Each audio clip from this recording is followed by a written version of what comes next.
시작하세요. 선생님, 제가 질문 하나 드려도 되겠습니까? 만일 오늘이라도 세상을 떠나신다면 천국에 들어간다는 것을 확신하고 계십니까?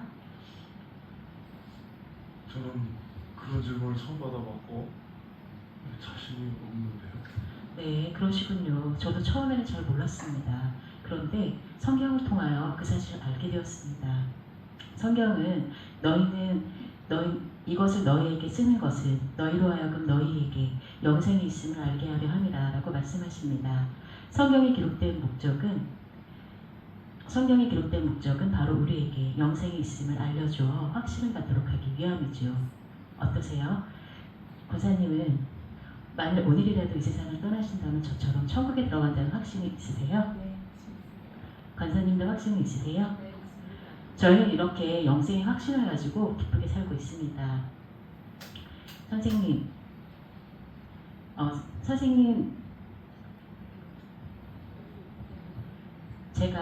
제가 어떻게 영생을 얻게 되었는지, 선생님도 어떻게 하면 저희처럼 영생을 얻어 천국에 들어간다는 것을 확신하실 수 있는지 말씀드려도 되겠습니까?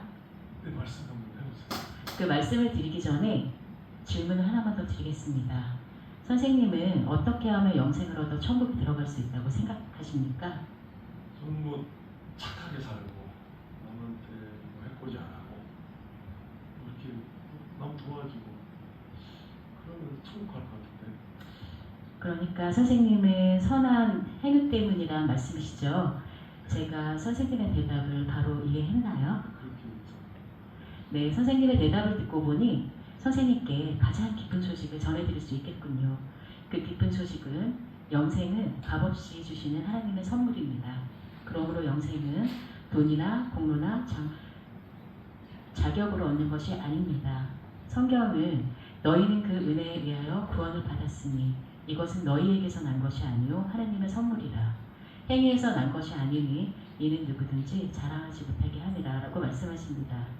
사실 우리가 살면서 생명과 관계되는 가장 중요한 것은 값없이 다 선물로 받았어요. 예를 들면 밝은 햇빛, 공기, 물 등은 값없이 다 선물로 거저받았습니다. 이와 같이 영생도 하나님이 우리에게 값없이 다 선물로 주신다는 것입니다. 그렇다면 하나님은 왜 영생을 선물로 주셔야만 할까요? 이것은 성경의 인간에 관하여 하신 말씀을 잘 이해할 때 좀 더 분명히 할 수 있습니다. 인간은 죄인입니다. 그러므로 죄인은 자신을 구원할 수 없습니다. 성경은 모든 사람이 죄를 범하였음에 하나님의 영광에 이르지 못하더니라고 말씀하십니다. 성경에서는 죄를 이렇게 정의하고 있습니다. 첫째, 강도, 살인, 도적질, 간음처럼 하지 말아야 할 것을 하는 것이 죄이고, 둘째, 부모 공격, 이웃사랑처럼 해야 하는 것을 하지 않는 것도 역시 죄이며, 셋째, 교만, 탐심, 미움, 질투처럼 나쁜 마음이나 나쁜 생각을 하는 것도 죄입니다. 이런 기준으로 볼 때 선생님은 하루에 몇 번 정도 죄를 짓는다고 생각하세요? 그렇게 보면 하루에 수십 번 정도 죄를 짓는 것 같은데. 물론 저도 그래요. 사실 우리는 자신도 모르게 많은 죄를 지으며 살지요. 성경의 기준으로 볼 때 어떤 사람이 하루에 10번이나 5번, 아니 단지 3번만 죄를 짓는다고 생각해 보십시다. 그 사람은 걸어다니는 천사라고 할 수 있을 것입니다. 그러나 그런 천사와 같은 자라도 하루에 3번씩 1년이면 1000번 이상 90평생을 산다면 9만 번 이상의 죄를 짓게 되는 셈이죠. 그래서 이 세상에서 자신은 죄인이 아니라고 주장할 수 있는 사람은 단 한 사람도 없습니다. 그렇다면 이런 죄인이 어떻게 영생을 선물로 받을 수 있을까요? 이것은 성경이 하나님에 관하여 하신 말씀을 잘 이해할 때 좀 더 분명히 알 수 있습니다.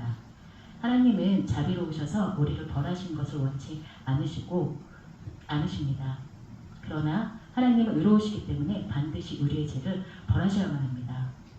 성경은 하나님은 사랑이십니다 라고 말씀하십니다. 하지만 벌을 면제하지는 아니하고 보호하리라 라고 말씀하십니다.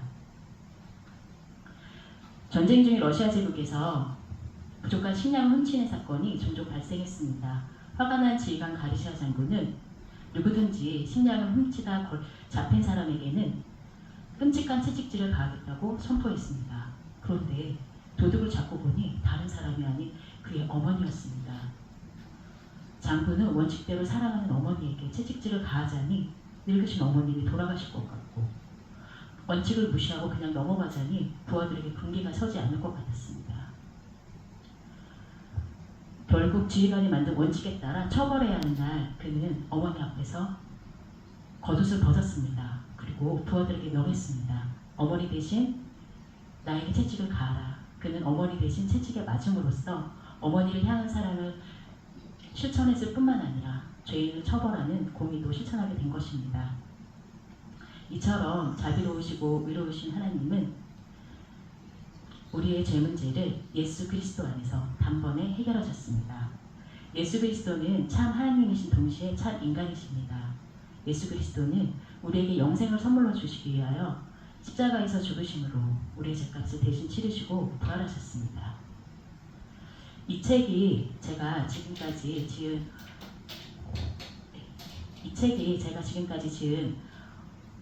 모든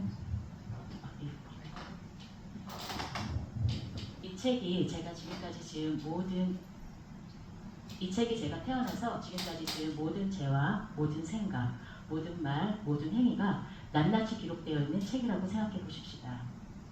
성경은 어느 날 이 책이 하나님 앞에 펼쳐지고 제가 행한 대로 심판을 받게 될 것이라고 말씀하십니다. 그런데 바로 이 책에 기록된 저의 죄가 문제입니다.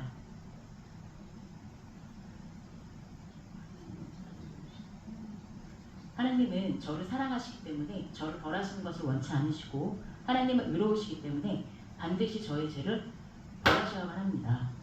이 문제를 해결하기 위하여 하나님은 그의 사랑하신 아들 예수 그리스도를 이 세상에 보내셨습니다. 성경은 우리는 다 양 같아서 그릇 행하여 각기 제 길로 갔거늘 여호와께서는 우리 모두의 죄악을 그에게, 예수 그리스도에게 담당시키셨도다 라고 말씀하십니다.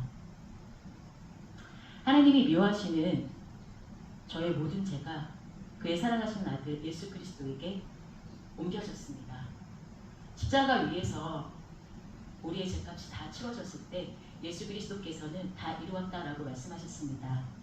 예수 그리스도는 우리의 모든 죄값을 대신 치르신 후 사흘 만에 부활하셔서 우리에게 영생을 선물로 주시기 위하여 승천하셨습니다. 지금 예수님은 영생을 선물로 주시고자 하십니다. 그렇다면 이 영생의 선물을 어떻게 받을 수가 있을까요? 이 영생의 선물은 오직 예수 그리스도를 믿음으로 받습니다. 그러나 중요한 사실은 단순한 지식적 동의와 일시적, 현세적 믿음은 구원받는 믿음이 아닙니다. 구원받는 참 믿음은 우리의 구원을 위하여 오직 예수 그리스도만을 신뢰하는 것을 말합니다. 성경은 주 예수를 믿으라 그리하면 너와 네 집이 구원을 받으리라 라고 말씀하십니다. 성경에 구원받는 참 믿음이 무엇인지 이 의자를 가지고 설명하겠습니다. 여기 의자가 있다는 사실을 알고 계시지요? 의자가 여기 의자가 있다는 사실을 알고 계시죠? 의자가 여기 있다는 것만 알고, 그러나 여기 의자가 있다는 것만 알고 앉지 않는다면 여기 있는 의자가 저에게 무슨 소용이 있겠습니까? 송구한 말씀이지만 이 의자를 예수님이라고 가정해 보십시다. 의자가 편하게 해줄 걸 알면서도 의자 옆에 서 있기만 하듯이 예수 그리스도가 구원자라는 사실을 머리로만 알고 예수 그리스도를 신뢰하지 않는다면 그 믿음은 단순히 지식적인 동의에 불과하므로 우리 자신을 구원하는 믿음이 아닙니다. 또한 예수 그리스도를 건강 문제, 재정 문제, 자녀 문제 등 일시적이고 현세적인 문제만을 해결할 뿐으로 알고 각종 문제들은 예수 그리스도께 부탁드리면서도 자신은 여전히 예수 그리스도를 신뢰하지 않는다면 그 믿음은 일시적, 현세적 문제만을 해결하는 믿음으로 우리 자신을 구원하는 믿음이 아닙니다. 성경이 가르치는 구원받는 참 믿음은 자신의 모든 문제를 가지고 이처럼 예수 그리스도를 신뢰하는 것을 말합니다. 예수님을 온전히 신뢰하는 것을 말합니다. 어느 날 저는 제 삶의 모든 문제를 아는 채로 저 자신을 예수 그리스도께 맡겼습니다. 비로소 저는 영생의 선물을 받게 되었습니다. 얼마나 평안하고 기뻤는지 몰라요. 앞에서 선생님은 영생을 얻어 천국에 들어가는 이유가 선한 행위라고 하셨죠. 그렇다면 선생님은 영생을 얻어 천국에 들어가는 이유가 들어가려고 결국 누구를 신뢰하고 계셨던 걸까요? 그러고 보니 제 자신이었네요. 네, 선생님께서 영생을 선물로 얻고 천국에 들어가려면 신뢰의 대상을 자신의 선한 행위로부터 오직 예수 그리스도께로 옮기셔야만 합니다. 지금까지 제가 성경의 핵심 내용을 요약해서 말씀드렸습니다. 선생님, 이해가 되십니까? 지금 이 시간 온 우주 만물을 창조하신 하나님께서 사랑하는 아들아, 내가 너에게 이 영생의 선물을 주려고 하는데 받겠느냐라고 물으신다면 선생님은 이 영생의 선물을 받기를 원하십니까? 받겠습니다. 선생님, 참으로 중요한 결정을 하셨습니다. 이제 선생님이 결정하신 일이 무엇을 뜻하는지 간단히 말씀드리겠습니다. 첫째, 영생을 얻기 위하여 자신을 신뢰하지 않고 오직 예수 그리스도만을 신뢰하겠다는 뜻입니다. 둘째, 부활하여 살아계신 예수 그리스도를 구원자로 삶의 주인으로 모시겠다는 뜻입니다. 셋째, 자신이 지었던 죄를 회개하고 삶의 방향을 하나님께로 돌리겠다는 뜻입니다. 그렇게 하기를 원하십니까? 선생님, 하나님께서는 우리의 기도에 귀를 기울여 들어주십니다. 저를 따라서 하나님께 한마디씩 기도해 주세요. 하나님 아버지, 지금까지 저는 제 자신을 믿고 살아온 죄인입니다. 예수님이 저의 죄 때문에 십자가에서 죽으시고 부활하신 것을 믿습니다. 지금 이 시간 제 마음의 문을 엽니다. 제 마음에 예수님이 제 마음에 들어오셔서 저의 구원자와 삶의 주인이 되어 주십시오. 이제부터 제가 하나님 앞에 설 때까지 제 삶을 인도해 주십시오. 예수님의 이름으로 기도드립니다.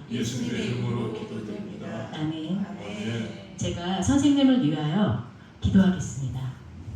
하나님 아버지, 감사합니다. 영접하는 자, 곧 그 이름을 믿는 자들에게는 하나님의 자녀가 되는 권세를 주신다라는 말씀대로 선생님이 하나님의 자녀 되게 해주셔서 감사드립니다. 동이서에서 먼 것 같이 내 죄를 멀리 옮겼느니라. 다시는 내 죄를 기억치 아니하리라 라는 말씀대로 선생님에게 죄의 용서의 확신을 주시고 나를 믿는 자는 멸망치 않고 영생을 얻으리라 라는 말씀대로 선생님에게 구원의 확신을 주시옵소서. 예수님의 이름으로 기도드립니다. 아멘. 이제 선생님이 지금 기도하신 일이 무엇을 의미하는지, 무엇을 뜻하는지 예수 그리스도께서 하신 말씀을 읽어주시면 좋겠습니다. 여기를 읽어주시겠어요? 진실로 진실로 너희에게 이르노니 믿는 자는 영생을 가졌나니. 예수 그리스도를 믿는 자는 무엇을 가졌다고 했나요? 영생이요. 영생을 가질 것이라고 했나요? 아니면 이미 가졌다고 했나요? 이미 가졌다고 했습니다.